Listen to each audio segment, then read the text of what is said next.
Today we're gonna have the Q&A. Kaya ngayong araw tayo po yung magkakaroon ng Q&A. Today the question, among the questions, some very good questions. So I really hope you study well today's question. Kaya mula po doon sa mga katanungan, ilan po doon ay talaga napakagandang tanong, kaya umasa po ako na ito yung inyong pag-aaralan. So let's look at the Matthew chapter 27, Tingnan po natin sa Mateo Kapitulo 27, verse 46. versikulo 46.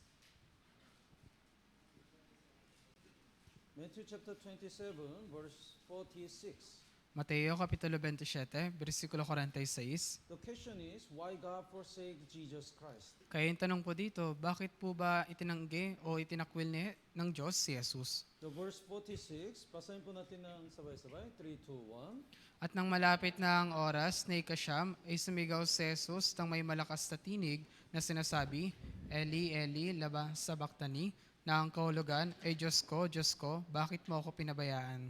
Yes.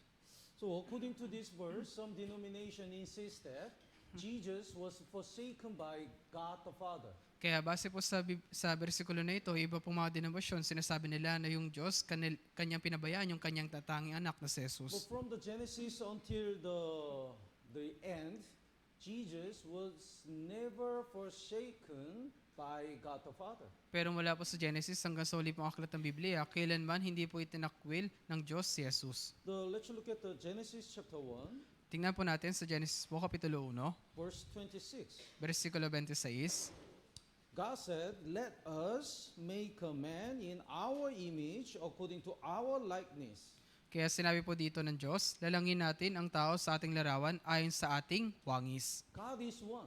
Kaya yung Diyos po ay isa. But in this verse, God said, "Let us make a man in our image according to our likeness." Kaya sinabi po dito, lalangin natin ang tao sa ating larawan ayon sa ating wangis. It's called the Trinity. Kaya ang tawag po dito, yung Trinity. God the Father, God the Son, God the Spirit are one God, Yung Diyos Ama, Diyos Anak at Diyos Espiritu Santo ay isang Diyos. but they are different. Pero sila po ay magkakaiba. So, God the Son was a form of the Word, and He came to this world as a man of God, that is Jesus Christ. Kaya yung Diyos Anak po, siya po ay dati pong salita na nagkatawang tao, siya po si Heso Kristo. Let's look at the Genesis chapter 11, Tingnan po natin sa Genesis Kapitulo 11, verse 7. versikulo 7. To the Tower of Babel, God said, "Let us go down." Kaya doon po sa Torre ng Babel, sinabi po ng Diyos, tayo'y bumaba. So when the God judged the Tower of Babel, Jesus was there. Kaya nung hatulan po ng Diyos yung Torre ng Babel, naroon din po si Jesus. And when Jesus worked in this world, always God the Father was with Jesus. At nung si Jesus po ay kumikilos o gumagawa dito sa mundo, yung Diyos po ay palaging kasama si Jesus. Let's look at John chapter 8. Tingnan po natin sa Juan Kapitulo 8. John chapter 8, verse 29. Juan Kapitulo 8, versikulo 29. He who sent me is with me. At siya na nagsugo sa akin ay kasama ko. The Father has not left me alone, Hindi niya ako pinabayaang nag-iisa. for I always do those things that please Him. Sapagkat lagi kong ginagawa ang mga bagay na nakakalugod sa Kanya. So, God the Father and Jesus Christ are never been departed, separated. Kaya yung Diyos Ama at si Yesu Cristo, kailanman na hindi po sila nagkahiwalay. And Jesus, but why did Jesus say, God, my God, why are you forsaking me? Pero bakit po sinabi ni Jesus na, Diyos, bakit mo ako pinabayaan? Let's go back to Matthew chapter 27. Balikan po natin yung Mateo Kapitulo 27.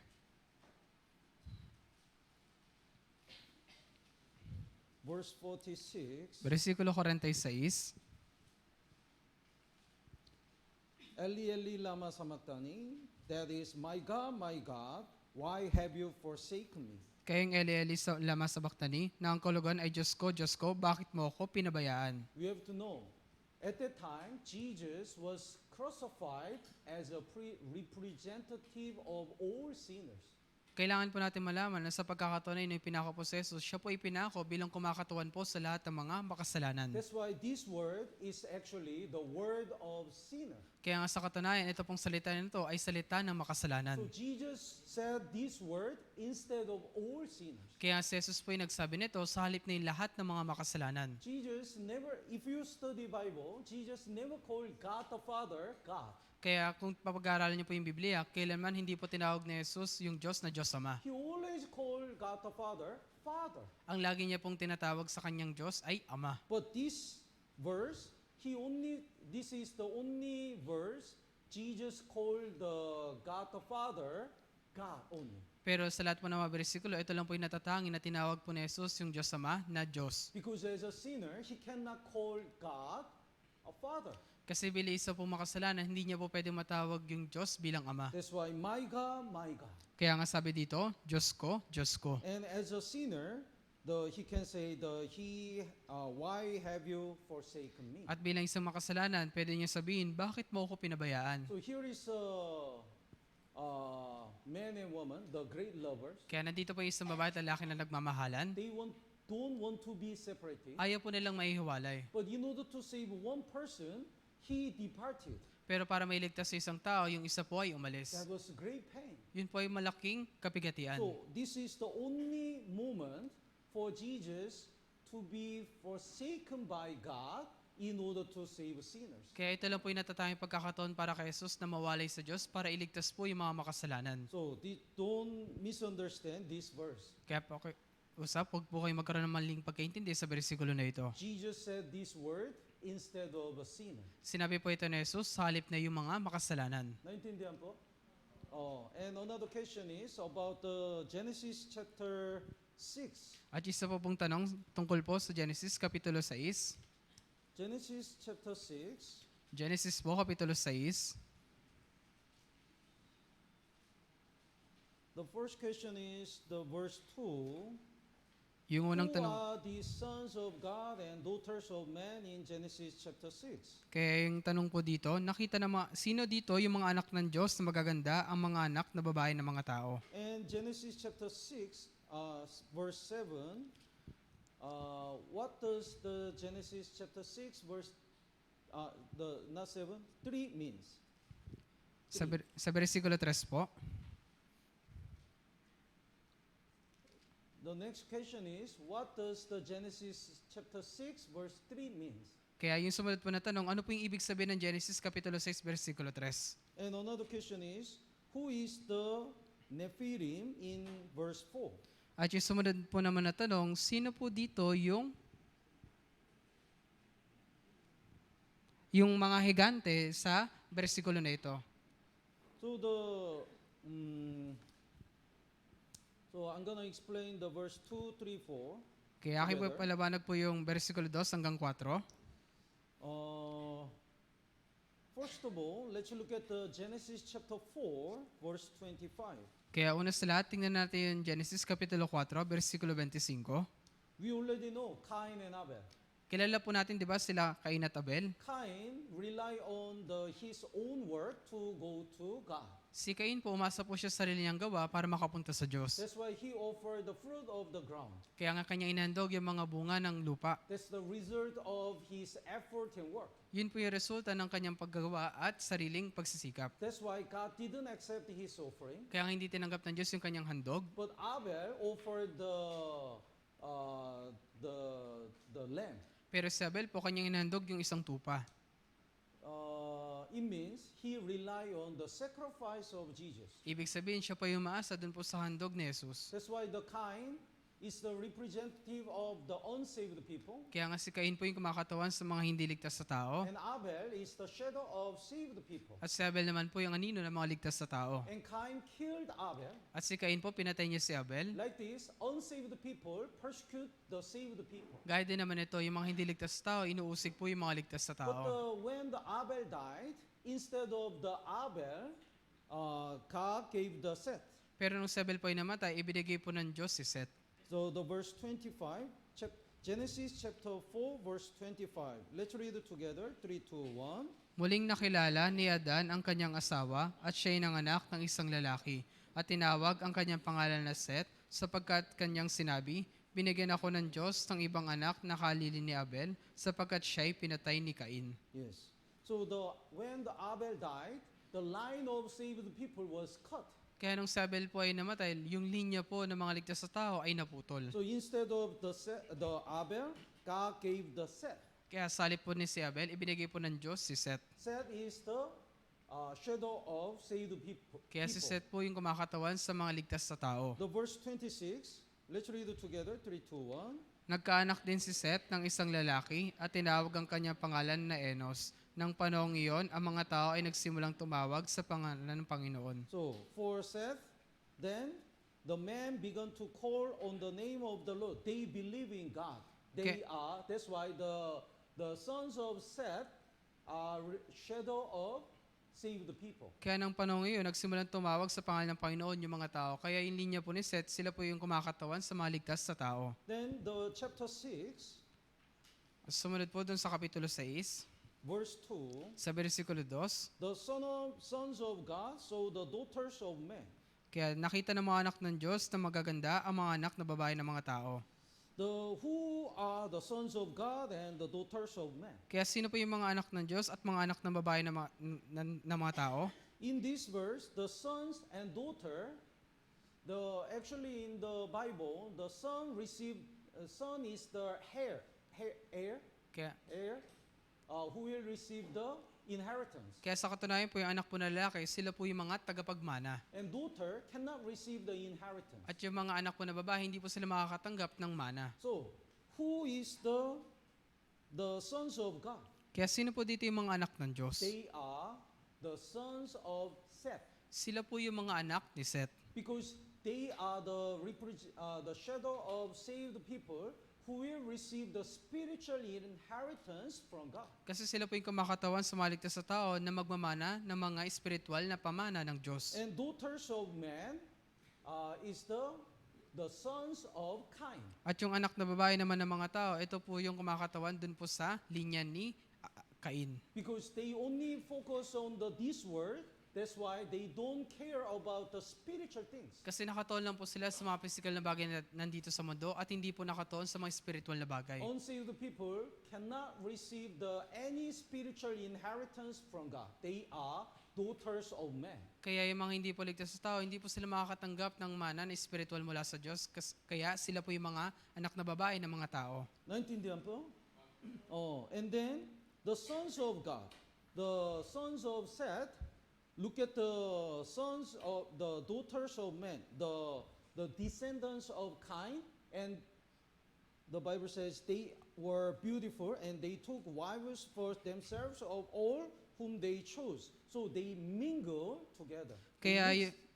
Kaya po yung mga anak na babae ng mga tao na nagmula kay Cain, sila daw po ay magaganda. Kaya sabi dito, sila'y kumuha ng kanilang mga asawa mula sa lahat ng kanilang pinili. Ibig sabihin sila po ay nakisama doon po sa mga anak na babae ng mga anak ng mga tao. Then what's the result? Kung ganun, ano po yung naging resulta? The verse 3, the Lord said, "My spirit shall not strive with man forever." At yung resulta po sa versikulo 3, at sinabi ng Panginoon, ang aking spirito ay hindi laging mananatili sa tao. In the Bible, the forever, literally forever, but actually the meaning is, sometimes it's used the meaning for a long time. And sometimes it's used literally, really forever. Kaya yung salita pong walang hanggan, kuminsan po ito po ay literal na ginagamit na walang hanggan, pero kuminsan ang ginagamit po dito sa haba ng panahon. So in this verse, the forever, the real meaning is for a long time. Kaya ibig sabihin po ng walang hanggan po dito sa bersikulo na to ay sa haba ng panahon. Not eternity. Hindi po to yung walang hanggan. So for a long time, it means from this moment until Jesus came. Kaya sa haba ng panahon, ibig sabihin mula sa panahon na ito hanggang sa pagdating po ni Jesus. My spirit shall not strive with men. So when Jesus came and achieved the gospel, those who believe the gospel can receive the Holy Spirit in their spirit. Kaya ang aking spirito ay hindi lagi mananatili sa tao. Hanggang sa araw po na si Jesus po, inaisa ko to para po yung kaligtasan, yung mga tao pong naligtas, kanila pong matatanggap yung banal na spirito. And He is indeed the flesh. Sapagkat siya'y Verse laman. 3, the next part, He is indeed the flesh. Sapagkat siya'y laman. So they don't focus on the spiritual things. They just focus on the worldly pleasure. That's why they become flesh. Kaya hindi po sila nakatuon sa mga spiritual na bagay, kundi nakatuon lang sila sa mga pangkasiyahan dito sa mundo. Kaya tinatawag sila na sapagkat siya'y laman. So, his days shall be 120 years. Subalit ang kanyang mga araw ay magiging 120 taon. What does it mean? Ano pong ibig sabihin nun? From this chapter 6 until the God's great flood, the God's water judgment, it will be 120 years. Kaya mula po sa panahon na to hanggang sa bago po dumating yung malaking baha, yun po ay 120 taon. So, his days shall be 120 years, not days, 120 years.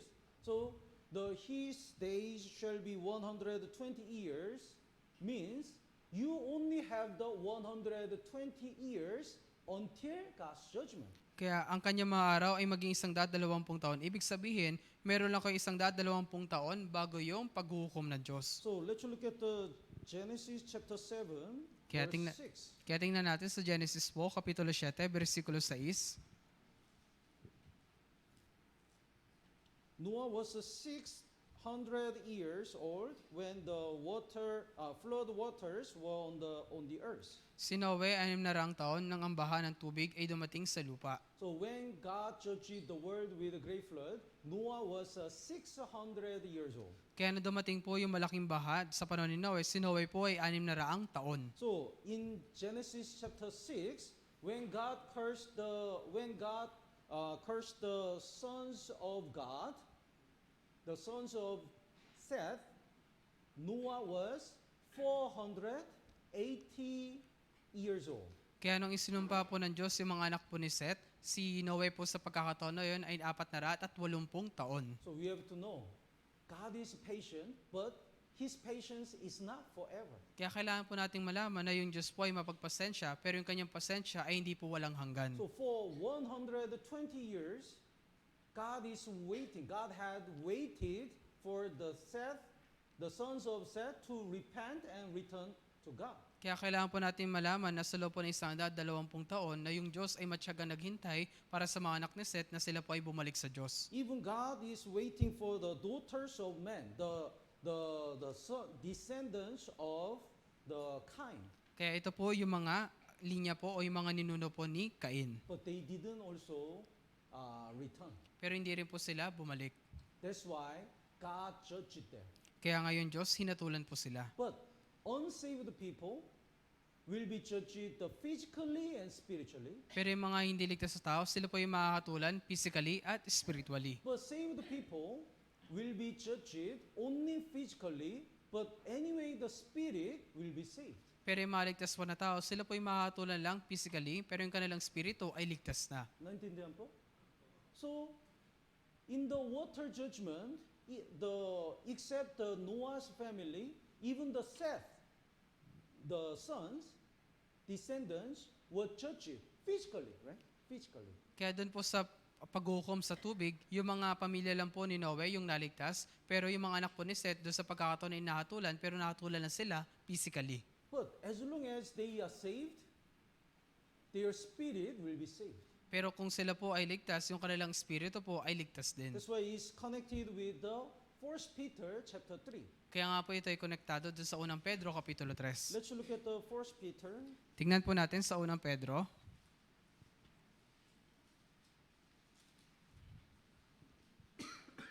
First Peter chapter 3 verse 19. Unang Pedro, Kapitulo 3, versikulo 19. Would you read? Sa gayon din, siya ay pumunta at nangaral sa mga espiritong nasa bilangguan. So the Roman Catholic Church insists that this is the purgatory, Kaya yung mga Romanong Katoliko, kanilang pinipilit na ito daw yung purgatorio. but it's not purgatory. Pero hindi po ito yung purgatorio. The spirit in the prison indicates the spirit of the sons of Seth. Ito pong mga espiritong nasa bilangguan, ito po yung mga espirito ng anak po ni Seth. So the explanation is verse 20. Kaya yung paliwanag po ay nasa versikulo 20, Basahin po natin ng sabay-sabay. 3, 2, 1. na noon ay mga suwail nang ang Diyos ay matyagang naghintay noong mga araw ni Noe, habang ginagawa ang daong na noon ay kakaunti, sa makatuwid ay 8 kaluluwa ang naligtas sa pamagitan ng tubig. Yes. Who are these spirits? Kaya sino po itong mga espiritu na ito? Verse 20. Who formerly were disobedient. Kaya sila po, Disobedient. yung mga hindi po sumunod. So the Seth descendants disobey God at the time of Noah. Kaya po yung linya po ni Seth, yung mga ninuno po niya ay hindi po sumunod sa Diyos. So when once the divine long suffering waited in the days of Noah. For 120 years, God had waited these people. Nang ang Diyos ay matyagang naghintay noong mga araw ni Noe, sa loob po ng 120 taon, yung Diyos po ay matyagang naghintay po sa kanila. But they didn't repent. Pero hindi po sila nagsisi. So while the ark was being prepared, in which a few, only Noah's family, 8, that is 8 souls, were saved through water. Habang ginagawa ang daon na noon ay kakaunti, yung kakaunti po, ito po yung pamilya po ni Noe na 8 kaluluwa. But the 1 Peter chapter 4 verse 6, So, unang Pedro, Kapitulo 4, versikulo 6, basahin po natin ng sabay-sabay. 3, 2, 1. sapagkat ito ang dahilan kung bakit ang Ebanghelyo ay pinangaral maging sa mga patay, upang bagaman sila'y nakatulan sa laman, na gaya ng mga tao, ay mabuhay sila sa espiritu tulad ng Diyos. Yes. Even though their physical body was judged, as long as if they are really saved, their spirit can be saved. Kaya kahit sila po ay natulan physically, pero yung kanilang espiritu po ay ligtas na. So when Jesus died on the cross, the gospel was preached also to those who are dead. Kaya nung si Jesus po ay nasa katuparan po yung Ebanghelyo, yung Ebanghelyo po ay naipangaral din maging sa mga patay. That's why until that moment, they were disciplined.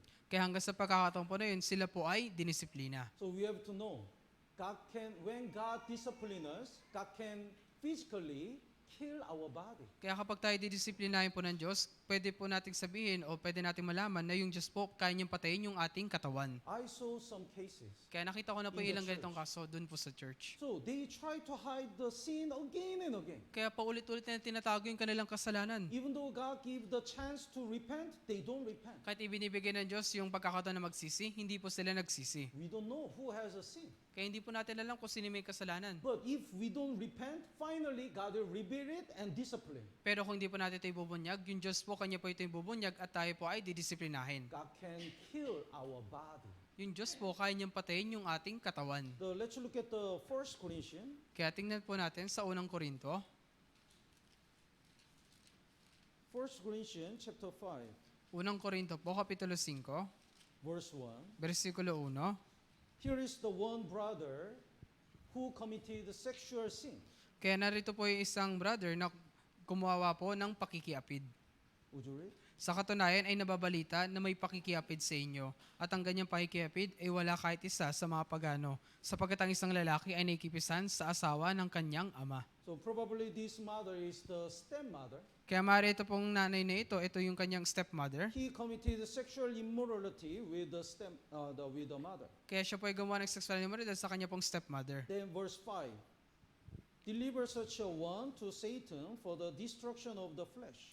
Ay ibigay ang kanyang ganyan tao kay Satanas ay kawawasak ng laman. What does it mean? Kaya ano po ibig sabihin nito? God is in the church. Kaya yung Diyos po ay nasa church, And out of the church, there is the word of Satan. at sa labas po ng church, naroon po yung salita ni Satanas. So, deliver such a one to Satan, it means the church discipline him to not to come to the church. Kaya ang ibigay ang ganyang tao kay Satanas, ibig sabihin, para disiplinahin yung isang brother, siya po ibinigay kay Satanas. Then destruction of the flesh, it means God disciplined him and killed his body. Kaya sa ikawawasak na laman, ibig sabihin, dinisiplina po siya ng Diyos at pinatay yung kanyang katawan. But if he really gets salvation, his spirit will be saved. Pero kung siya po talaga ito yung naligtas, yung kanyang spirito po ay ligtas. So next part, his spirit may be saved in the day of the Lord Jesus Christ. Upang ang kanyang spirito ay maligtas sa araw ng Panginoong Jesus. So sayang.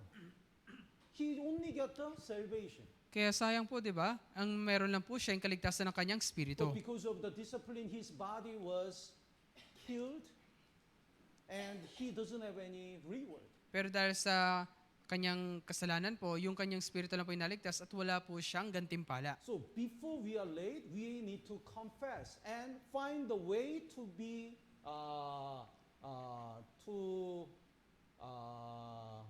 correct our sins. Kaya bago pa bumuli ang lahat, kailangan nating ihayag yung ating kasalanan at itama yung ating nagawang kasalanan. Sometimes we are afraid of the discipline of the church. Kuminsan po, natatakot tayo sa pagdidisiplina ng church. That's why we hide our sin. That's why they are disciplined by God. Kaya nga ating tinatago yung kasalanan, kaya yung Diyos na mismo ay nagdidisiplina sa kanila. It's much more serious. Ito po ay mas higit na seryoso. Of course, when we are disciplined in the church, we see also the discipline of God. But you know, even in this world, when we commit a sin, if we confess to the police, Confess. 자수하다. 영어로 뭐라 그래요? 자수하다. Surrender? If we surrender, the punishment is little, right? Reduced. Kaya opo, yung pagdidisiplina sa church ay galing din po sa Diyos. Pero halimbawa na lang po sa mundo, kapag tayo po ay sumuko dun po sa mga pulis, yung mga pulis po magbibigay rin sila ng disiplina sa atin. 나인tindihan po? It's exactly same before God. Kaya ito po eksakto lang na parehas para sa Diyos. Don't wait until God reveal it and discipline you. Wag mo na pong hintayin na yung Diyos na yung magbubunyag at siya po yung magdidisiplina sa iyo. When we surrender and confess our sin and find the way to change our life, God will help us. Kaya kung po tayo po yung magbabago at ihayag po natin ito kasalanan na to, yung Diyos na po yung magbabago sa ating buhay. But even though God gave the 120 years to the sons of Seth, they didn't repent. Pero kahit ibinigay na po ng Diyos sa 120 taon sa mga anak po na Seth, hindi po sila nagsisi. That's why they were disciplined. Kaya nga sila po ay didisiplina. And the Nephilim, according to the English version, they are called the giants. Kaya ito pong Nephilim, ito po ay higante po. So at the time, there were giants. Kaya nung unang panahon, meron po mga higante. Naintindihan po? And the Genesis chapter 2, verse 19. Sa Genesis po, Kapitulo 2, versikulo 19. These days we are reading the Genesis. That's why the many questions in Genesis. Kaya sa mga araw na to, ating binabasa po yung Genesis, kaya marami tayong katanungan patungkol po sa Genesis. Very good. The Genesis chapter 2, verse 19. Genesis po, Kapitulo 2, versikulo 19. The question is why God gave the Adam authority to name the animals if he was already satisfied to his creation. Kaya yung tanong po dito, bakit ibinigay ng Diyos yung otoridad kay Adan na pangalanan lahat po ng mga nilalang kahit natapos na ng Diyos o siya po ay natuwa doon sa kanyang paglikha? Maybe it's little misunderstanding. After God created the animals, God let the Adam to name all the animal. It doesn't mean God is not satisfied of His creation. Kaya pagkatapos palikhain ng Diyos yung mga nilalang at binigyan si Adan ng otoridad para pangalanan to, hindi ibig sabihin po nito na yung Diyos ay hindi po naging masaya sa kanyang paglikha. The reason why God let Adam name all the animals is because God gave him the authority to rule over the all animals. Kaya yung dahilan po bakit ibinigay po ng Diyos yung otoridad kay Adan para pangalanan lahat po ng mga nilalang, ibig sabihin po nito, ibinigay po ng Diyos yung kapangyarihan po para kay Adan na pamahalaan yung lahat po ng mga nilalang. Genesis chapter 1 verse 28. Kaya sa Genesis po, Kapitulo 1, versikulo 28, Basahin po natin ng sabay-sabay. 3, 2, 1. sila'y binasbasa ng Diyos at sa kanila'y sinabi ng Diyos, kayo'y magkaroon ng mga anak at magpakarami. Punuin ninyo ang lupa at supilin ninyo ito. Magkaroon kayo ng pamamahala sa mga isda sa dagat, sa mga ibon sa impapawid, at sa bawat bagay na may luhay na gumagalaw sa ibabaw ng lupa. So God blessed Adam and Eve and then let them rule over the all animals. Kaya binasbasan po ng Diyos si Adan at Eva at kanyang ipinaintulot na pamahalaan yung lahat po ng mga nilalang. That's why God gave the authority for the as a sign for God to give the authority to Adam. God let Adam to make a name for all animals. Kaya para ibigay yung tanda ng otoridad kay Adan, ipinaintulot ng Diyos kay Adan na pangalanan niya yung lahat ng mga nilalang. Naintindihan po? Oh. And another question is Genesis chapter 1, Yung isa pa pong tanong sa Genesis po, Kapitulo 1, chapter 1, verse 3 to 5. Kapitulo 1, versikulo 3 hanggang 5.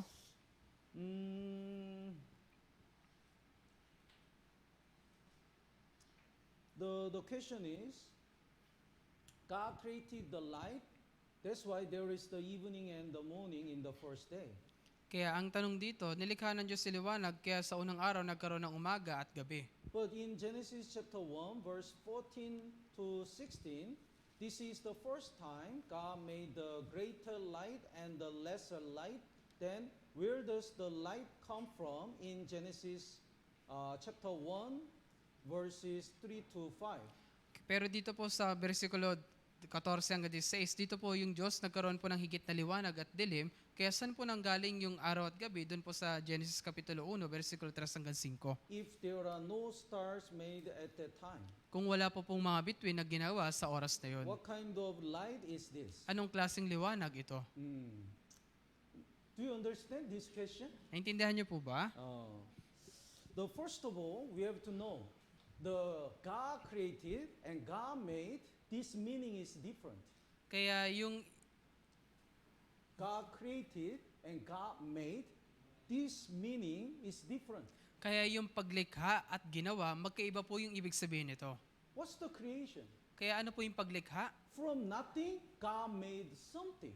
Nang wala, gumawa po doon yung Diyos. It's called the God created. Ang tawag po doon, paglikha ng Diyos. So, there is no that kind of things.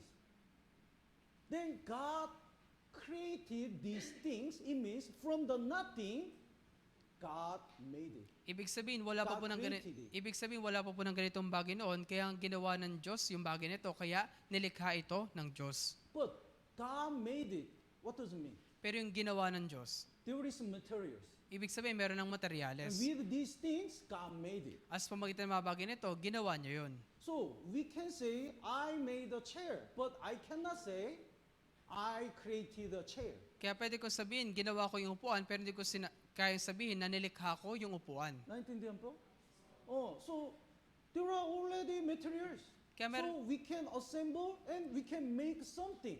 That's why we can say we made something. Kaya nga meron na po mga materyales, kaya kapag atin itong gagawin, pwede na sabihin na ito ay ating ginawa. Then in Genesis chapter 1, God mentioned God created 3 times. Pero dun sa Genesis po Kapitulo 1, 3 beses po na binanggit ng Diyos na kanya po itong nilikha. So in verse 1, in the beginning, God created the heavens and the earth. Kaya sa versikulo 1, nang pasimula, nilikha ng Diyos ang langit at ang lupa. At that time, He created all material things. Kaya sa pagkakataon na yun, nilikha po ng Diyos lahat po ng mga So materyales. He already made the all things, all the elements, all materials, even the light. Kaya kanya na po nilikha ang lahat po ng mga bagay, maging yung liwanag.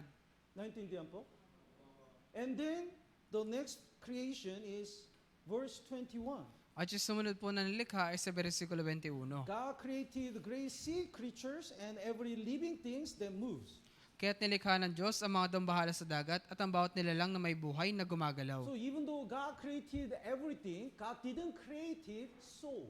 Kaya kahit nilikha na po ng Diyos ang lahat ng mga bagay, pero hindi pa po nilikha ng Diyos yung kaluluwa. Naintindihan po?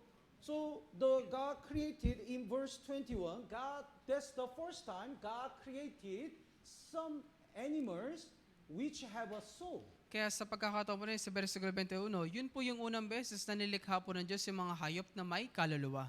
That's why in verse 25, when God made the animals, God didn't say create.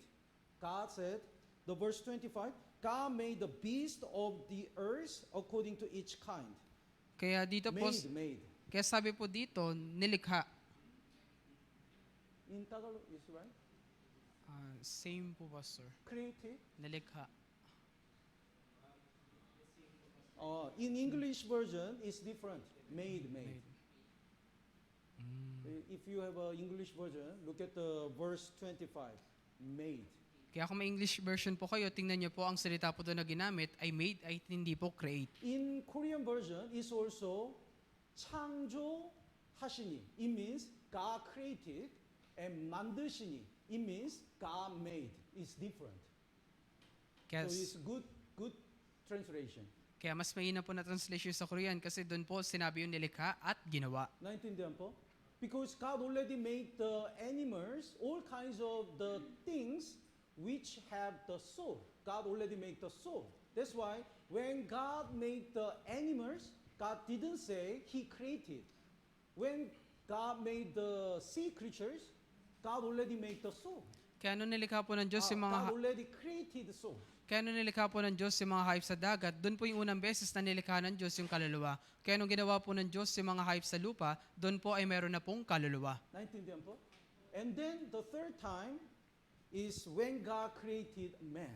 At yung pangatlong pagkakataon po ay nung nilikha ng Diyos yung tao. So the verse 27, God created man in his own image. Kaya sabi dito, kaya't nilalang ng Diyos ang tao ayon sa kanyang sariling larawan. So it means at that time, that was the first time God created the spirit. Kaya ibig sabihin sa pagkakataon na yun po yung unang beses na nilikha po ng Diyos yung Espiritu. 나인텐디안 po? So in the first day, God already created all material things. Kaya sa unang araw po, nilikha po ng Diyos yung lahat po ng mga materyales. And then God created the soul. At nilikha po ng Diyos yung kaluluwa. And God created spirit. At nilikha po ng Diyos yung Espiritu. But the different thing is, after God made the all material things, when He arranged and let them work, is different depending on the days. Kaya yung kaibahan po nito na may mga materyales na, nung isinayos po ito ng Diyos, meron na po itong mga materyales, kaya ito niya kanyang nagawa. And also, in the evening, in the morning, since God start the time, we already have the evening and the morning. Kaya nung oras po na ginawa ng Diyos yung oras, ibig sabihin, nagsimula na rin po tayo magkaroon ng araw at gabi. 나인텐디안 po? So, in Genesis chapter 1, verse 1, in the beginning, God created the heavens and the earth. God already created all the material things. Kaya doon po sa Genesis Kapitulo 1, versikulo 1, nang pasimula nilikha ng Diyos ang langit at ang lupa, lahat po ng mga materyales ay ginawa na po ng Diyos. And then the verse 3, God said, let there be light.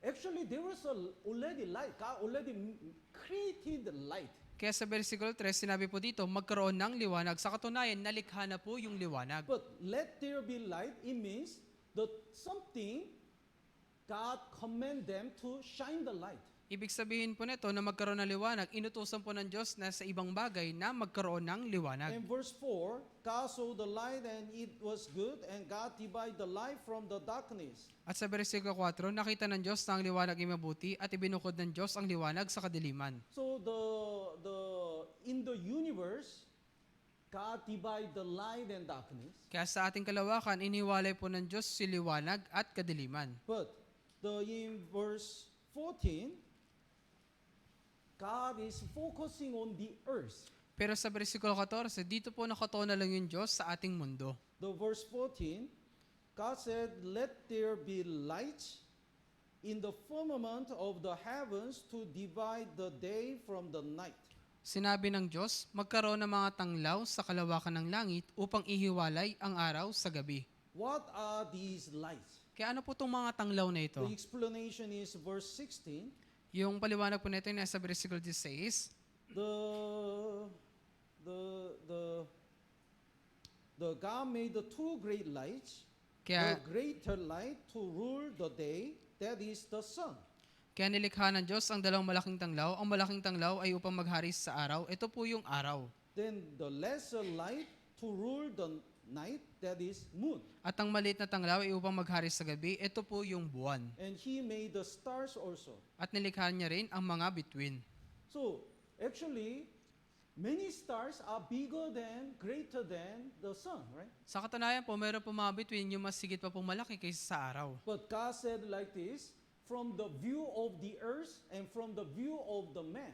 Pero sinasabi po ito ng Diyos para po sa panig ng tao at ng mundo. So to us, the sun is greater and the moon is lesser and the stars are very small. Kaya sa atin pong panig, yung araw po ay malaki, yung buwan ay katamtaman, pero yung mga bituin ay maliliit. Then the verse 14, let there be lights in the firmament of the heavens to divide the day from the night, and let them be for signs and seasons and for days and years. So God commanded these sun, moon, and the stars operate, work. Kaya sinabi sa versikulo 14, sinabi ng Diyos, magkaroon ng mga tanglaw sa kalawakan ng langit upang ihiwalay ang mga araw sa gabi at ang mga ito ay maging palatandaan para sa mga panahon, sa mga araw at sa mga taon. Ibig sabihin po, inutusan ng Diyos yung araw, buwan at bituin na kumilos po na magkakasama. That's why we have, from the moment, it starts exact 4 seasons or 1 year and the 24 hours and 365 days. And actually, if we don't have a sun, the solar system, we don't say 24 hours and the 4 seasons or the 365 days. Kaya sa pagkakataon po na yun, nagkaroon na po ng 4 na panahon, yung 1 taon, yung 24 oras. Sa katunayan po, kung wala yung solar system, wala po yung mga bagay na ito. Naintindihan po? So these all seasons and day are based on the sun, moon, stars. Kaya lahat po na panahon na ito at mga oras, ito po ay base sa araw, buwan at mga bituin. Naintindihan po? Naintindihan po? Oh. So the verse 15, let them be for the lights in the firmaments of the heavens to give light on the earth. So they shine the light to the earth, and they are moving, they operate. At ang mga ito ay maging tanglaw sa kalawakan ng langit upang tumanglaw sa ibabaw ng lupa at ito ay nangyari. Ibig sabihin po, inutusan po ito ng Diyos na kumilos po sila na magkakasama para magningning doon po sa mundo. So in verse 3, let there be light is the God command to shine the light, physical light, and the God divide the light in the universe. But in verse 14, 15, 16, even 17 and 18 is talking about the movement, the start to start the God command the sun, moon, stars to operate. Kaya doon po sa versikulo 3, dito po inutusan po sila ng Diyos na magliwanag na. Ibig sabihin meron na pong liwanag. Pero mula po sa versikulo 14 hanggang 18, dito po inutusan sila ng Diyos na kumilos na po ng magkakasama. Naintindihan po?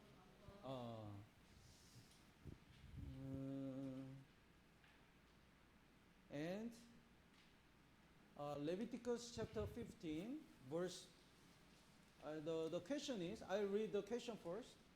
Leviticus chapter 15, verse 25, 27. In this verse, it said that women that had the discharge of blood are unclean. Kaya sinabi po sa Leviticus Kapitulo 15, versikulo 25 at 27, kapag yung isang babae po ay nilalabasan ng dugo, siya po ay nagiging marumi. And I just want to ask you if it is related to the woman that had touched the hem of the garment of Jesus in Matthew chapter 9 verse 20. Kaya gusto ko lang po itanong kung yung babae ba ito na nilalabasan ng dugo ay konektado din doon sa babaeng nilalabasan ng dugo na humawak po sa damit ni Jesus. What if she touched Jesus Christ? Paano kung hinawakan niya po si Jesus? Does it mean Jesus will be unclean? Ibig sabihin ba nito, marumi na rin si Jesus? Very interesting question. Kaya napaka-interesanting tanong. Let's look at the Matthew chapter 9. Tingnan po natin sa Mateo Kapitulo 9.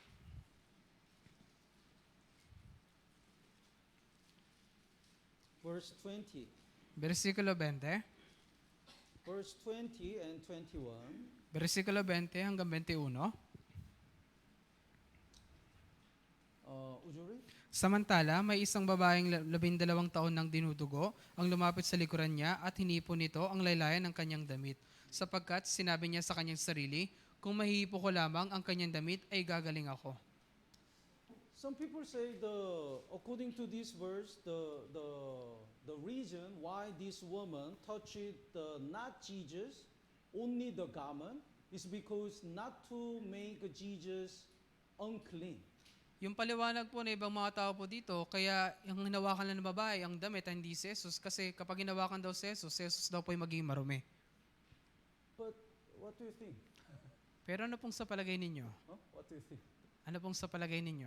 Based on the Leviticus chapter 15, if you read carefully, even though you don't touch the body, if you touch even the place she sit, you become dirty. Kaya kung babasahin niyo po na maigi yung Leviticus Kapitulo 15, maging inupuan lang na babaeng dinudugo, kapag dinikitan niyo ito, marumi na rin kayo. So even though she touched the garment of Jesus Christ, the Jesus become dirty. Kaya kahit tinawakan niya lang yung Jesus become unclean. kaya kahit hawakan lang po niya yung damit po ni Jesus po ay hindi na malinis. Someone says in order to make Jesus clean, Jesus didn't allow her to touch his body. I don't think so. Kaya sinasabi ng iba, para maging malinis si Jesus, hindi pinaitulot ni Jesus na hawakan yung kanyang katawan. Sa palagay ko po, hindi. Then look at this case, the Matthew chapter 8. Tingnan naman po natin to sa Mateo Kapitulo 8. Matthew chapter 8,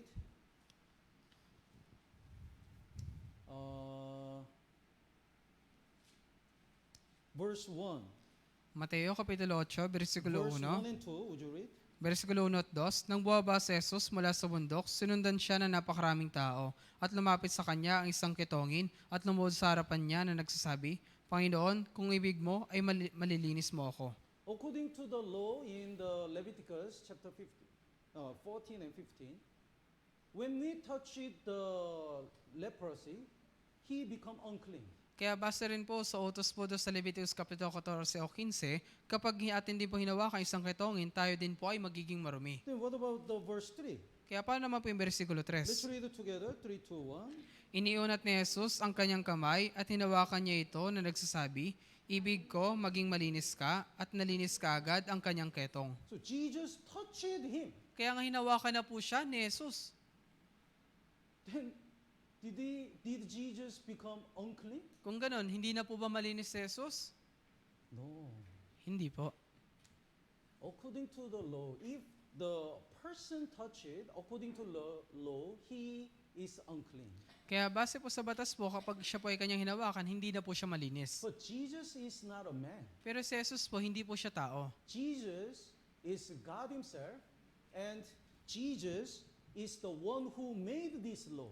Kaya si Jesus po yung Diyos po mismo, at si Jesus din po yung gumawa ng batas na ito. Let's look at the Leviticus chapter 15. Tingnan po natin yung Leviticus, Kapitulo 15.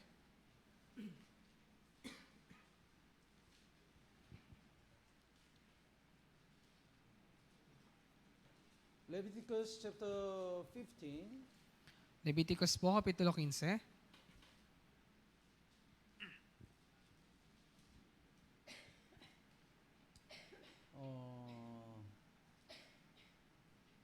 the verse 25 Versikulo 25 to 27. hanggang 27. Would you read? Kung ang isang babae ay labasan ng dugo sa loob ng maraming araw sa hindi kapanahunan ng kanyang karumihan, o kung labasan ng dugo na lampas sa panahon ng kanyang karumihan, siya ay marumi sa buong panahon ng kanyang karumihan. Bawat higaan na kanyang hinigaan sa buong panahon ng kanyang pagdurugo ay magiging sa kanya'y gaya ng higaan ng kanyang karumihan. At bawat bagay na kanyang buupuan ay magiging marumi, na gaya ng pagiging marumi ng kanyang karumihan. Sino mang humipo ng mga bagay na iyon ay magiging marumi at maglalaba ng kanyang mga damit at maliligo siya sa tubig at magiging marumi hanggang sa paglubog ng araw. So, even though they don't touch the body, when they touch it, even the place they sit, they become unclean. Kaya kahit hindi po niya hawakan yung kanyang katawan, pero kung hawakan natin yung kanyang hinigaan o inupuan, tayo rin po ay magiging marumi na. Then, what's the way for leprosy and the man, the woman who has the flow of blood be clean? Kaya ano pong paraan para sa mga ketong at mga dinurugo na babae na maging malinis? Here is let's look at the Leviticus chapter 14. Kaya tingnan po natin sa Leviticus po, Kapitulo 14. For the case of the leprosy, leper, Para po sa kaso ng ketongin, ketongin, chapter 14, verse 1 and 2. Kapitulo 14, versikulo 1 at 2. They bring this leper to high priest. Dadalhin po nila itong ketongin na The to priest. sa pari.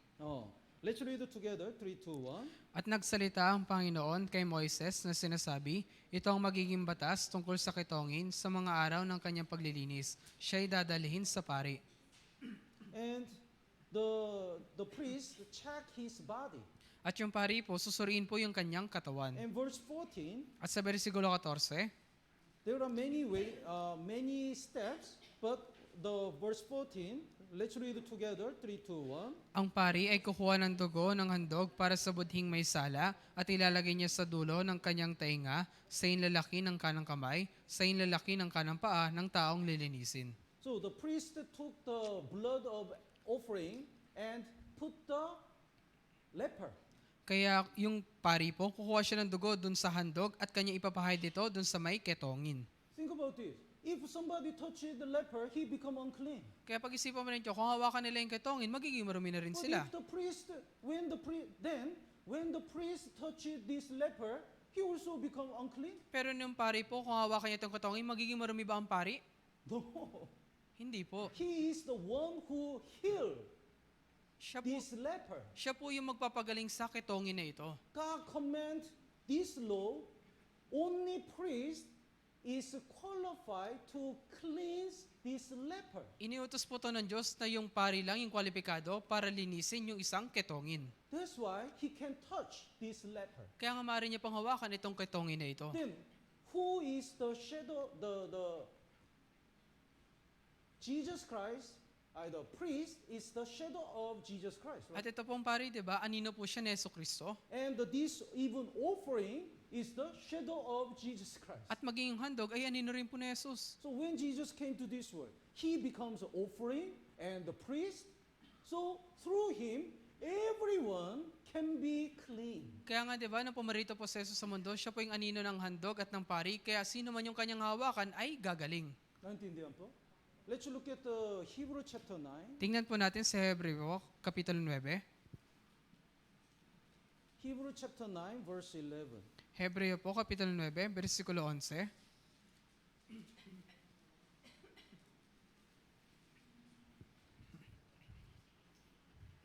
Let's read together. 3, 2, 1. Ngunit nang dumating si Kristo na pinakapunong pari ng mabubuting bagay na darating sa pamagitan ng lalong dakila at lalong sakdal na tabernakulo na hindi gawa ng mga kamay ng tao, sa makatuwid ay hindi sa sanilikhang ito.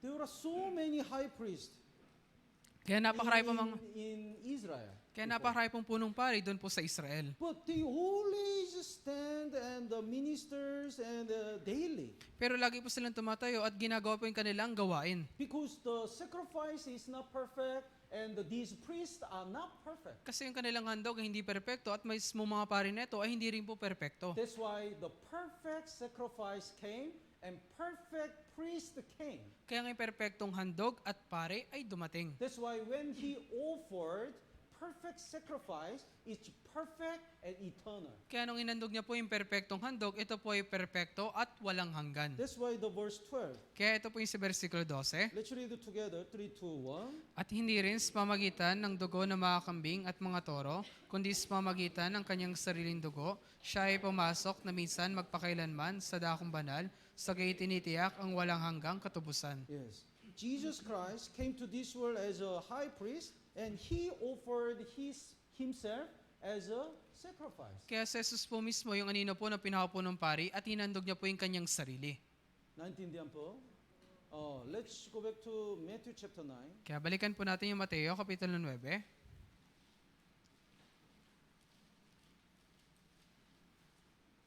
So when in Leviticus chapter 15 also in order to cleanse the woman who has the blood, the flow of blood, they offer the sacrifice. the shadow of sacrifice is also Jesus Christ. Kaya din po sa Levitico Kapitulo 15, kapag lilinisin po yung babaeng nagdurugo, kailangan din po na ito ng handog. At yung handog po na ito ay kumakatawan din po kay Jesus. So at the time of Jesus Christ, other people couldn't understand the power of Jesus, and Kaya- they didn't know who Jesus really is. Kaya nga nung panahon po ni Jesucristo, hindi po nila maunawaan yung kapangyarihan ni Jesucristo at mismong si Jesus ay hindi po nila kilala. That's why the Pharisees really scolded Jesus. Why you break these old laws? Kaya nga yung mga pareseo, pinapagalitan si Jesus, bakit mo pa nilalabag ang mga batas na ito? So let's look at the Matthew chapter 9. Tingnan po natin sa Mateo Kapitulo 9. Matthew chapter 9, verse 2. Mateo Kapitulo 9, versikulo 2. At last, Jesus said, Son, be of good cheer. Your sins are forgiven you. Sa huling parte, anak, lakasan mo ang iyong loob, pinatatawad na ang iyong mga kasalanan. Who can say that? Sino makapagsabi po nito? That's why the Jewish people scolded Jesus. How dare can you say this word? Kaya yung mga Hudyo, pinagalitan si Jesus, paano mo nasabi yung mga bagay na yan? Then verse 5. Let's read Versikulo it together. 5. 3, 2, 1. Sapagkat alin ba ang mas madali? Ang sabihing pinatatawad na ang iyong mga kasalanan o sabihing tumindig ka at lumakad? Which is easier? Ano po yung mas madali? What do you think? Which is easier? Ano po sa palagay ninyo? Ano po yung mas madali? Your sins are forgiven you, or arise and walk. Pinatatawad na ang iyong mga kasalanan o tumindig ka at lumakad?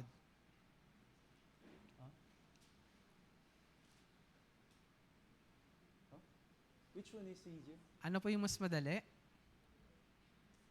In the view of man, your sins are forgiven you is easier to say. Sa paningin po ng mga tao, yung mapatawad yung mga kasalanan, madali lang yun. Because nobody can check.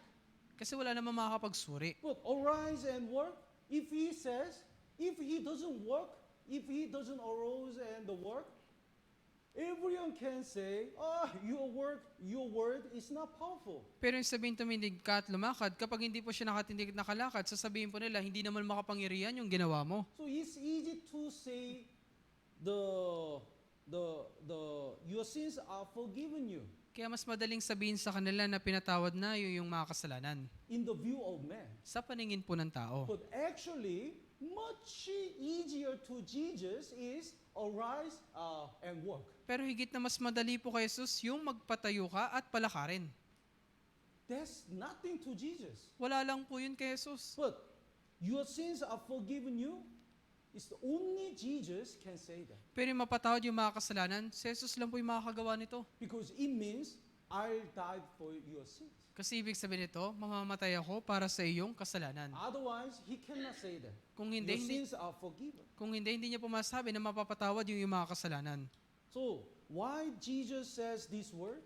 Kaya bakit po sinabi ni Jesus itong salita na ito? It's because he really wants the other people to know Jesus has the power to forgive others. Kasi gusto pong gusto pa ipaalam ni Jesus sa mga tao na meron po siyang kapangyarihan para patawarin yung kanilang mga kasalanan. Verse 6. Versikulo Basahin ko 6. natin ng sabay-sabay. 3, 2, 1. Ngunit upang malaman ninyo na sa lupa ay may otoridad ang anak ng tao na magpatawad ng mga kasalanan, kaya sinabi niya sa lumpo, tumindig ka, buhatin mo ang iyong higaan at umuwi ka sa bahay mo. Yes. So don't think Jesus like a man. Kaya wag niyo pong isipin na ayaw po ni Jesus sa mga tao. Naintindihan po? Naintindihan po? Oh. And another question in Genesis. Let's go back to Genesis. Kaya isa pa pong tanong ulit sa Genesis. Today we deeply studied the Genesis, especially chapter 1 and Kaya higit po natin ito malalim na pag-aaralan. the question is, what's the meaning of Genesis chapter 1 verse 28 to 30? Based on that, as a Christian, do we need to be a vegetarian?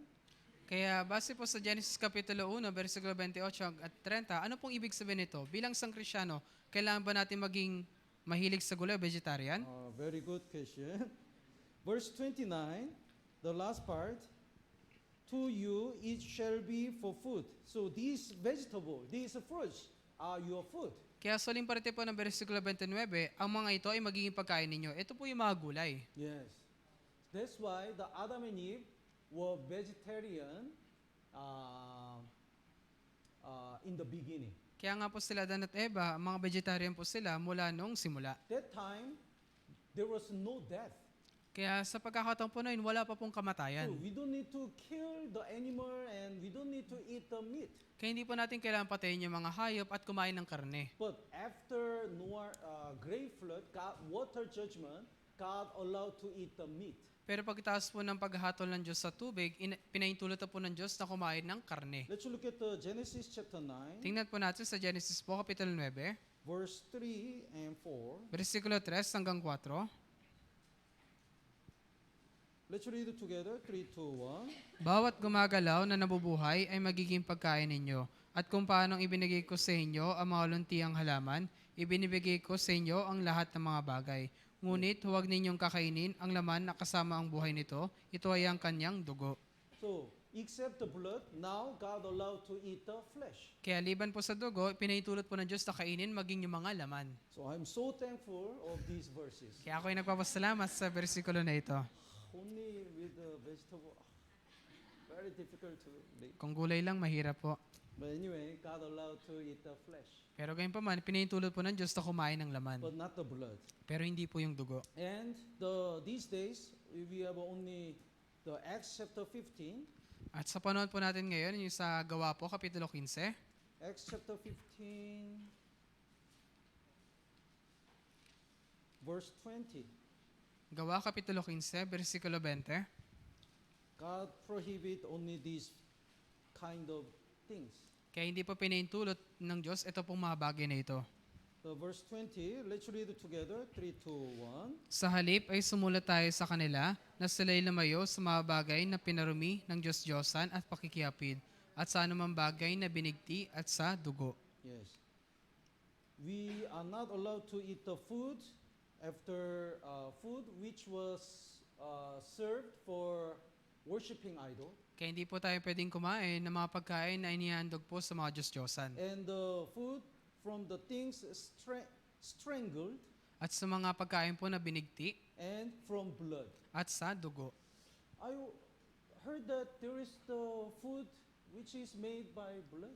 Kaya narinig ko po mayroong pagkain na gawa sa dugo, What is it? dinuguan. Dinuguan po. Sir. Ninukua? Dinugo. Ninukua? Dino. Ni? Dinugo. Apa. Di? Dinukua? Apa. Dinukua? Oh. In Korea, we also have that kind of the soup. Is it soup? Soup? Or the solid food? A dish po, Pastor? Make it blood solid and cook. We also have it. Oh, so it's better not to eat. Kaya mas mainam po na hindi po kumain nito. So if we have a mania of the tilukua, please be careful to be a good example. Kaya kung meron po kayong dinuguan, pakiusap maging mabuting halimbawa po kayo. So we don't need to become vegetarian. Kaya hindi po natin kailangan maging vegetarian. Okay lang po. Don't worry. And another question is, we have a sometimes special child. Kaya isa pa pong tanong, kung minsan po, di ba meron tayong mga special child? They don't understand Hindi the po gospel. hindi po sila nakakaintindi ng ebanghelyo. So, what do you think? They don't have because they cannot understand the gospel, will they go to hell? Ano pong sa palagay ninyo? Dahil ba hindi sila nakakaintindi ng ebanghelyo, mapupunta na po sila ng impyerno? Not only for the special child, but also for the some people who are not able to understand. Hindi lang po para sa mga special child, kundi maging sa mga tao rin na hindi po nakakaintindi. Like a very baby.